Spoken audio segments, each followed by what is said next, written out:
হযরত আদম আলাইহিসসালাম এর জন্ম ও মৃত্যু কোন দিন হয়েছিল? সঠিক উত্তরটি হবে শুক্রবারের দিন। হযরত ইমাম হুসাইন কতটি তীরের আঘাত পেয়েও নামাজ ছাড়েননি? সঠিক উত্তরটি হবে ৭২টি তীরের আঘাতে। কোন নবীকে তার ভাইয়েরা কুয়ার মধ্যে ফেলে দিয়েছিল? সঠিক উত্তরটি হবে হযরত ইউসুফ আলাইহিসসালামকে। বিশ্বের সবচেয়ে বড় মুসলিম দেশ কোনটি? সঠিক উত্তরটি হবে ইন্দোনেশিয়া। নামাজকে আরবিতে কি বলা হয়?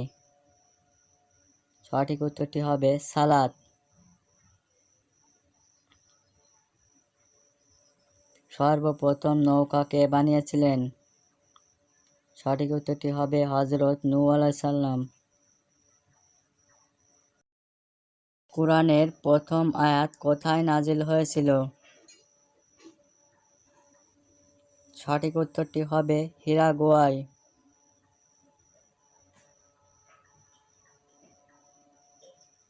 ভিতরের নামাজ কি? সঠিক উত্তরটি হবে ওয়াজিব।